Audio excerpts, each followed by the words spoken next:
Finland and Sweden have both announced decisions to apply for the NATO membership. If the two countries join the military alliance, it would end their long-standing policy of military non-alignment.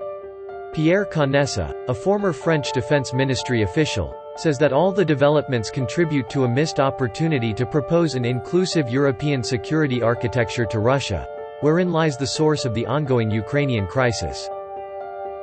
Et on comprend que ça provoque une crise. Vous voyez bien par exemple leur sensibilité à l'égard de la Suède et de la Finlande, c'est que aujourd'hui cette neutralité leur garantissait la possibilité de l'accès au port de Mourmansk, c'est-à-dire tout à fait en passant par la route du Nord. Bon. Si c'est payant dans l'OTAN, ça veut dire qu'on pourrait positionner des sous-marins sur la route de Mourmansk et donc la Russie perdrait, si vous voulez, son accès par le Nord Atlantique. Bon. On a le même problème pour la Russie avec le Sud, qui voudrait que dans la mer d'Azov, si vous voulez, elle puisse accéder normalement avec des garanties sur la mer Noire. Bon. Mais en même temps, à la sortie de la mer Noire, vous avez la Turquie. Donc vous voyez que cette problématique de la Russie, qui est une problématique ancienne, vous vous souvenez, c'est-à-dire comment est-ce qu'on sort de cette espèce d'encerclement continental, il faut en tenir compte, il faut faire que dans des détroits internationaux dans lesquels il n'y ait pas de garantie, qu'il n'y ait pas de système de contrôle, d'empêchement, enfin vous voyez. NATO's previous 5 enlargement rounds have brought the Western military alliance more than 1,000 kilometers closer to the Russian border in little more than 2 decades.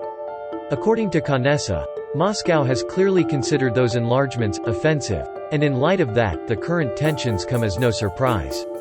Et on voit bien aujourd'hui, si vous voulez, que Biden est plutôt va-t-en-guerre, si vous voulez, enfin j'exagère un peu, mais en tout cas il est beaucoup plus offensif que ne le sont les Européens dans la crise ukrainienne.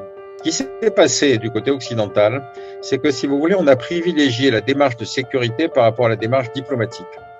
Qu'est-ce que je veux dire par là? Je veux dire que l'élargissement de l'OTAN était effectivement une manière de percevoir que l'Europe pourrait être un continent, en tout cas sur lequel la sécurité serait garantie par cette alliance militaire. Mais si vous voulez, on n'a pas proposé en même temps à la Russie une espèce d'architecture de sécurité européenne dans laquelle la Russie aurait aussi sa place et son mot. Donc, il faut effectivement discuter de l'ensemble de ces projets, de ces problèmes avec les Russes, en disant vous êtes des partenaires, on peut comprendre que vos enjeux de sécurité